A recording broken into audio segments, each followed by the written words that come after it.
Hello and welcome to another Near Running Cast. As always, my name is Johno, and I'm joined for this video by Andy 6010 Parsons. How are you doing, Andy? Very well, thank you. Cheers for having me along. That's quite right. And we have, from the second game of the first round of the BABW Qualifier in Reading, an all-Reading matchup again, of course, it being the reverse of the previous video. On the left, we have James Nowecki playing his NEH, and on the right-hand side, we have Joey playing Noise and Anarch. Quelle surprise. What a surprise. That's right. So, now these guys, as we mentioned in the previous video, will play each other quite a lot. But I always comment, one of the most important things when you're playing against NEH is to work out as quickly as possible whether they're doing butcher shop or fast advance. So based on this opening, a remote and a sweeps, what do we reckon? And a card in the remote. A card in the remote, of course, yeah. And no ice on. No ice on any of the centrals. I think that this is going to be some fiery burny death potentially for Mr. Noise. So yeah, it's a tough one. Often when you see a lot of economy and no real defence, you think, okay, we don't care if they take business players, he revealed it. They don't care if we take agendas. He can't afford the NAPD, so you know, he's got the money. He moneyed up so he could mid-seasons, that kind of thing. However, against Noise, is it a benefit to rush as well? To just get out, get it behind a remote, like wrap around or something. I think you need to be very, very careful about. You don't want to go too quickly and sort of run out of steam versus Noise and him pick off your agendas. But getting them out of R&D and into potentially a place of safety is either in your hand or on the board behind some ice is always a good thing. So I can tell you, and Joey will know this as well, that there is no risk of there's no threat of death in this NEH. It is I mean, he's advanced his card now, so we can assume it's a kind of rush strategy. He did, to some extent, lose to a Mimic, Turn 1 Mimic, sorry, a Turn 1 Medium, which obviously kind of pillaged R&D, although saw only an NAPD, they couldn't steal. But I don't know, maybe James would have been better served having a slightly slower start, icing the centrals with the sweeps, perhaps, that kind of thing. We don't know, but of course Joey can still click through. Still going to the NAPD that they can't steal. No, that's a second NAPD. I think the other one. Oh, you're right. The other one would have been drawn. That's right. So that second NAPD, he can't steal that one. So wraparound on the remote. I like wraparound as a piece of rush ice for Noise. Now, often Corroder is a card, but it turns out that there. So James is trying to walk out an Astro early behind a wraparound. That's some good old school net running. Yeah, that's a strong tactic. Unless they can either SMC in Shaper or they have the luck inside job and criminal, or the luck of the draw of the right card in hand. I mean. Faust doesn't like wraparound at all. No, it's you're right. So there was a lot of Faust, and James will know that there's Faust in this deck, in Joey's deck, and there is. I'll tell you there is. Yeah. So wraparound's really good kind of anti-Faust. Having said that, he has not solved the medium problem. No. Now he's scored the agenda, I think a purge must be on the cards. I think that would be a good strategy. No, it's not. No. I mean, we might have a CVS, of course. That could always happen. Could get Cyberdex Forest Sweep. Yep. And he could use it just before access, although he doesn't have the money for it at the moment. It being 3 to res. So I don't know.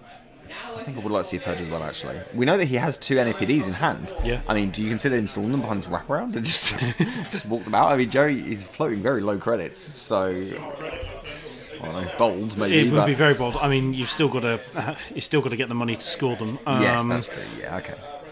And keep in hand. I'm assuming that the pads that we saw during the medium digs are going to go down. So, there's the purge. Okay, so there is indeed a Cyberdex, on the remote.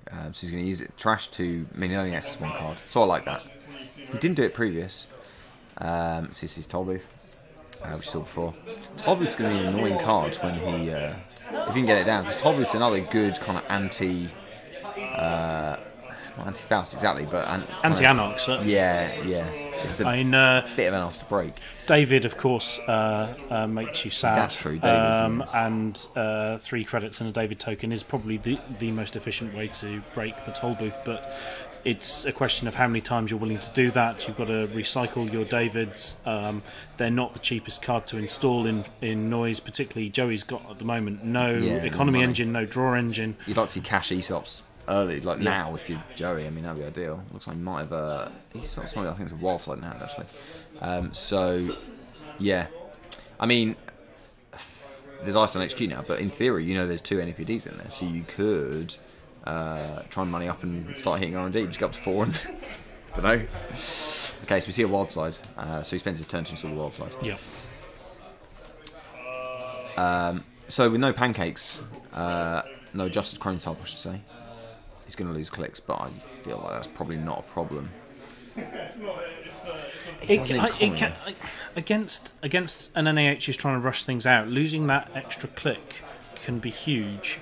More so against those that like to spam out assets. But if he's going to spend his entire turn clicking through Eli to RD, well, I've just almost had to eat my own words there as he gets a BL off of he can spend 3 clicks to get into R&D, and for multiple accesses, that's not bad. I mean, he's getting data suck tokens as well, which will power the inevitable parasites. I mean, if he's got 3 or 4, you might expect to see a parasite on that Eli, perhaps, something like that. So despite the incredibly low economy, Joey's definitely kind of providing early pressure. He's also trying to make sure, I guess, that James doesn't draw any agendas, because he's got the Astro token on the table. If an Astro comes out, like, Joey wants to see it first, because it's not going to hang around, Of course. So, I mean, James has 2 pads, and Joey's not in a position to trash them, so James's economy will build back up, and he'll be able to, I don't know, biotic, that kind of thing, whereas Sansan's... it's possible maybe that's Sansan in that remote. We haven't discussed what we think that card behind the wraparound is. I'm pretty sure it is probably a Sansan, because we saw a Sansan go through as part of the medium digging. I'm guessing. Do you think that the toll booth went on HQ? It's certainly possible. I haven't been card counting. Yeah, I haven't been card counting, so I'm not sure. I believe there's been a Jackson as well. You feel like you'd install it as soon as possible against Noise. Oh, You yeah. want it on the table, so it could be behind the wraparound. Don't know, tough one. But of course, with the Cyberdecks in Archives, Joey's going to be pretty reluctant, unless he forgets, to check Archives while he's got medium on the table, that kind of thing. Maybe he checks after a purge. So in fact, he is going to check Archives. Yeah. And so is Jackson. We're going to see, presumably not the Cyberdecks. I would want to leave that there. Yeah. So let's see what else. Sweeps. So just sweeps that we know of, and 2 other cards. Presumably agendas. Could be anything. Could be anything. And this is the problem against Noise. If he's milled agendas and you're getting them back with Jackson, that's not other cards that you might want to use. Your econ cards, maybe a piece of ice that's been parasited that might be useful, and getting rid of those Jacksons as Noise is very important. So yes, so now that Joey has cash and ESOPs on the table, as Brendan steps in to remind Joey that he just walked straight into a Cyberdeck. Now that he has a cash and ESOPs on the table, he's going to feel a little bit better that he's starting to get the cycle round. Yeah, if he can get a clone chip, then he can cycle it again for another 5 credits and a mil. I've had a lot of success recently playing cash ESOPs. I say a lot of success. Moderate success. Playing cash ESOPs out of Kate in a recent Jank tourney. I decided to make 3 cash, 3 ESOPs my economy engine and clone chip. There's a Shahrazad in there as well, so you can cycle the whole lot for 7 credits. It's great. It's something that I've seen once or twice. It's just good out of Kate because you can do it for free. It's a pop-up. So it's a pop-up, so it's not taxing, but it's going to prevent any kind of headlock shenanigans, and obviously Joey has a lamprey, so that's not a bad kind of counterplay. So the lamprey will obviously counter-effect the pop-up. Joey's having to think about using a street peddler. I'm not sure what for. He might be looking for an imp or a parasite potentially to kill the wraparound. Yeah, but obviously he's worried about going below 4 credits because he suspects NAPDs. Having said that, we've had a Jackson, so it's quite possible the NAPDs have been washed back through R&D now. So this is toll booth. Okay. He has 3 credits because of the pop-up anyway. DVS, interesting. So, I mean, Daily Business Show is such an annoying card. Do you trash it? It just makes it that much better for NEH trying to get the Astro train, you know. Oh yeah, definitely. I mean, it is a must kill. It's just an annoying cost. It's a very annoying cost, and the question is, does Joey sell the Lamprey to try and boost his economy a bit more? I feel like you do. Yeah, so it looks like he does. In fact, yeah. I don't. I mean, there's a pop up, so I don't know. He's behind. I feel like the opportunity for that has passed. It'd be nice to. It's not really. I don't think it's a strategy of his deck. It's just to kind of back up. You know, like it buys you some time. You can apply a bit of HQ pressure. You know, just to make the corpse stall a little bit while you set up, and then you can.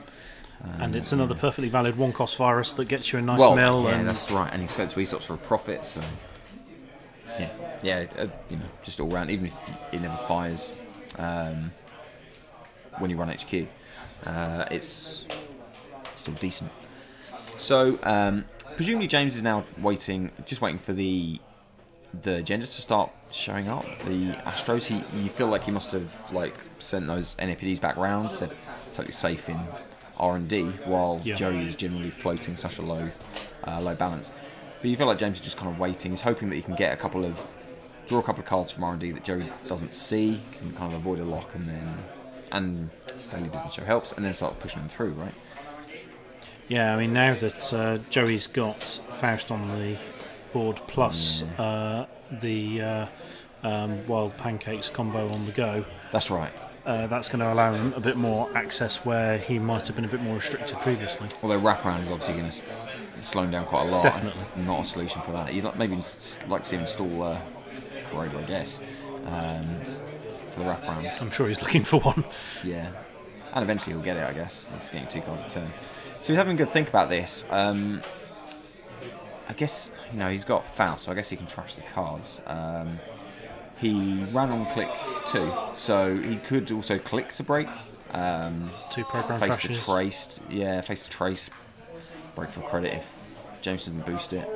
Now, one of the interesting things is taking a tag now for Joey with his resource economy out as it is might be a big problem. Losing that ASOP you wouldn't be able to clear the tag. Yeah, you're right. So that innocuous tag that on the one trace on the Itchy may become a big problem. So it looks like he's thinking about using Faust for exactly that reason. Yes, he's going to break it 3. And then jacks out. Interesting. So he could have spent his 2 clicks to click the Eli and access, granted, 1 card, but you know, power up his medium a bit. But maybe he's worried about snares. I don't know. Yeah, interesting. Maybe he's just trying to get information about what the ice was. Yeah, he'd seen the Itchy off the top of R&D previously, so he must have suspected it might be there. I mean, R&D is a great place for it. So more emotes. So what do you reckon? We've got another Jackson somewhere? Oh no, we're going to score or something. So we're going to score another Astro. Okay. As soon as it appears, it goes through. That's right. Yeah, because there's no reason to keep it in hand. You just rinse it around. He has only got 4 credits, so no, not super rich, but there's only 1 meaningful piece of ice unresed. I guess on archives as well, but. And James will be getting 2 credits with pads unless Joey does something about them. That's right, and it looks like he won't. I mean, Joey hasn't really shown any interest in trashing them. He's floating such a low balance that he can't. Oh, one of the cards is the wrong way up. So following his Jackson, following his, he shuffles it in. It does kind of undo the Daily Business Show. So I should mention that the TO for this tournament, who was myself, was not notified of this, but they settled it between themselves. Sure, whatever. Yeah, unfortunately, floor rules had not been published at this time. They were not available at this time. I'm not sure what the ruling would be for that. I feel like it would be something similar to just a shuffle and deal with it. It's good that the 2 players who obviously know each other very well are able to come to a very happy arrangement between themselves. Sure. And it was a sweepstakes, so if it had been an agenda, it might be different. But sweepstakes obviously a good one against Wild Cakes as well. They tend to have a lot of cards in their hand. Yes. Unless they've been Fausting, I suppose. You've got to time it. So it's all for a cash. He's going to give Joe a bit more cash, as it were, in the long run. This was the second cash, which is an interesting one, because he has to trash don't know. Do you just do it next turn? I'm not. I question that. He's basically given up 3 credits there by trashing the program voluntarily. It's a bit of a strange one. Yeah, I don't see the benefit of that. I mean, unless he was about to discard it, which is crazy. I'm not sure about that. No, a grimoire possibly was sold to the devil as part of the Itchy run. Okay. Yeah, Joey definitely had a grimoire in hand. With the money he had, I'd have maybe wanted to try and get that out because the extra makes the caches better, makes imps better. You like to see it. It's not a big misplay, but he's missed out on 3 credits. You feel like it would be nice to see. The next time he accesses an NAPD, I'm sure he'll be cursing. Right. We can only speculate on what his reason was for it. So David solves a couple of problems. I guess the most pressing one at the moment is wraparound. Yes. Although, so maybe do we think Joey's maybe he's looking at this remote, but probably not. Is he thinking about archives then? He's like prepping for a future check on archives. In theory, he only needs 1 agenda to win, although we expect it's all 2-point agendas. I would imagine, or 1-pointers as well. Yeah, breaking news, that kind of thing. I think it's whether he keeps David in hand or whether he installs it is an interesting one. He could have tried to get James to surprise him. Yeah, if James thinks that maybe an NAPD would be safe behind the wraparound in the remote, dropping the David at the start of the turn might change matters. But unless and there's only 2 more 3/2s left in James's deck based on what we would normally expect. 1 Astro and 1 Beal, so it could be double wraparound. So we've got double wraparound, so there's 2 David counters. Now he does it, he uses the 2, so we've only got 1 left, which means he now cannot get into archives again. And Jackson pops his head up, as he always does. I mean, yeah, two face down cards on in the servers. You consider just running the remotes, right? Yeah, and Cyberdex as well, although that doesn't actually matter.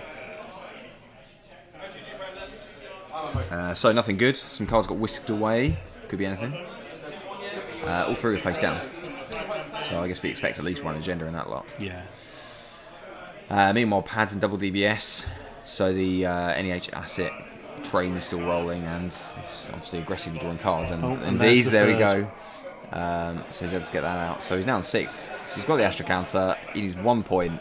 He can be pretty aggressive in drawing now to try and get that breaking news. He could even keep the 1 remaining Beal in hand. I mean, NAPDs, whatever.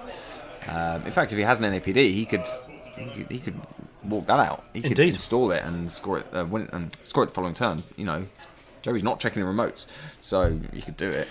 And even if he does, it's going to cost him money. So for all we know, the card that's been face down in that is an NAPD. Is an NAPD. Yeah, you're right.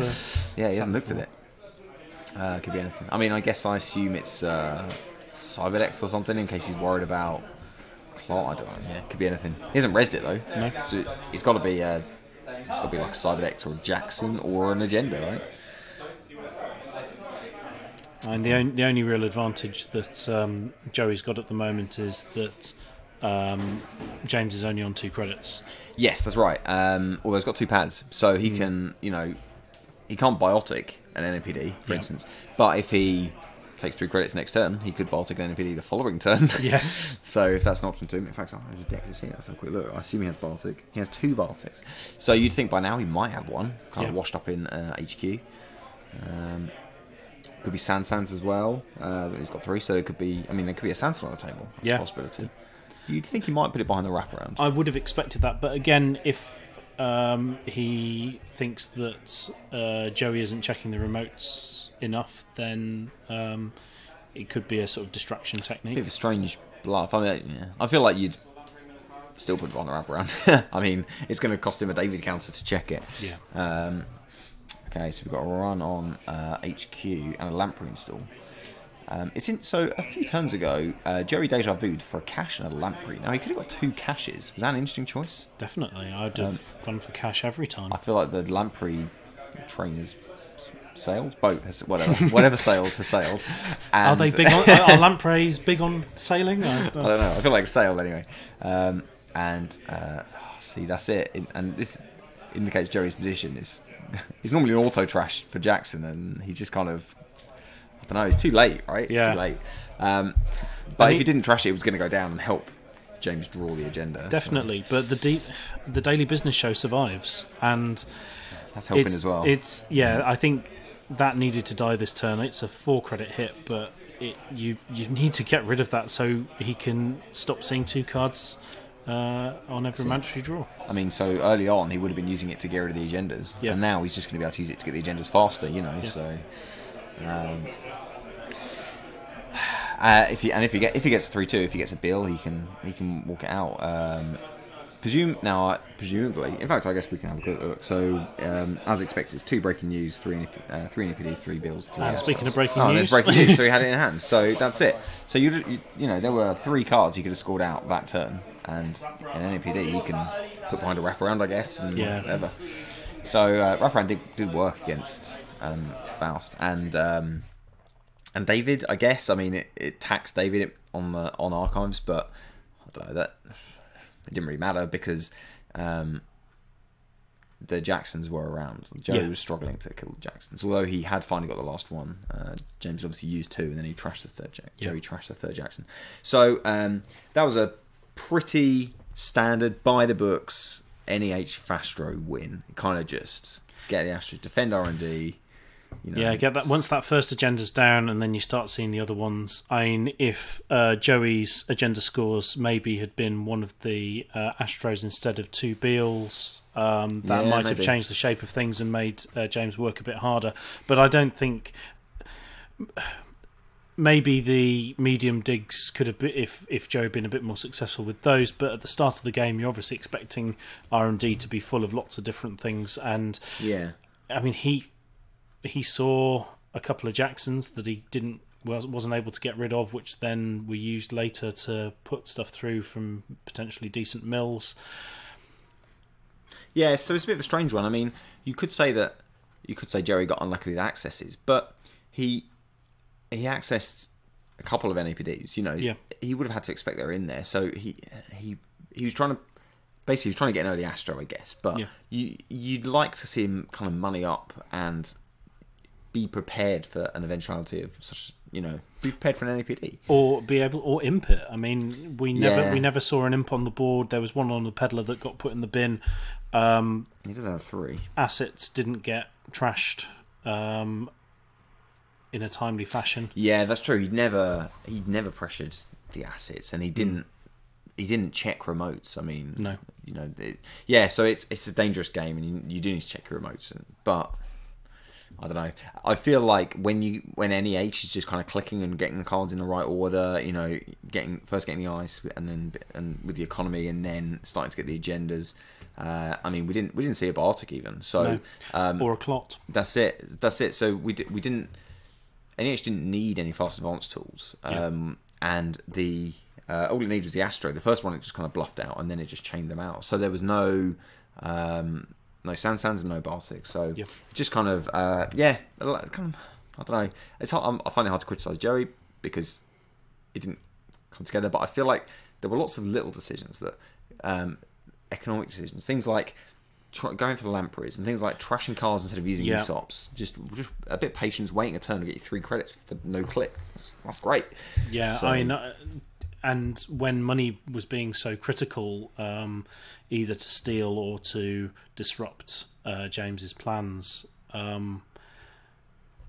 he must have had a reason for doing it. But and checking the remotes, not just for agendas, but to force Jackson uses, that kind of thing. So he would run archives, but there was always a Jackson on the table because there were unrezzed cards left lying around. So when stuff like that goes down, you want to check it, and you're like, oh, okay, so it's a pad, whatever. I lost a click. But if it's a Jackson, you want to trash it, you want to kill it immediately. So, bit of a tough one. So, we've got a split anyway. Yes. They both won. Fairly convincingly. The 2 corps both kind of just, you know, powered through and did their thing. Yeah. So, those guys go neck and neck. Into the next round and beyond. We will see Joey again later on. Excellent. We won't see James again. I'll tell you. I guess I'll tell you now that he doesn't make the cut. But we'll see Joey again in some later videos, so we look forward to that. In the next video, however, as I quick check my thing, in the next video we're going to have Dave Etherington from All the Shot. Have you ever played against Dave Etherington? I don't think I have, actually. Well, you may already know. He bloody loves Andromeda. And indeed, we're going to see him play Andromeda. And we're going to see Rob Mendax Thompson, who I believe you know. Very well. Big Bristol legend. Yes, the Bristol legend that is Rob. Playing as NEH. In that. So, Andy against NEH, that's a bit of a throwback. Yeah, it's matchup. like 2013 all over again. That's right. So, who do we fancy out of that kind of matchup? Now, you may know what kind of NEH Rob likes to play as well. He likes to play fast and biotic. Okay. Though he has flirted with the meat damage on occasion just to mess with people's heads. But I think it depends on... That kind of matchup will ultimately depend on who gets the better start.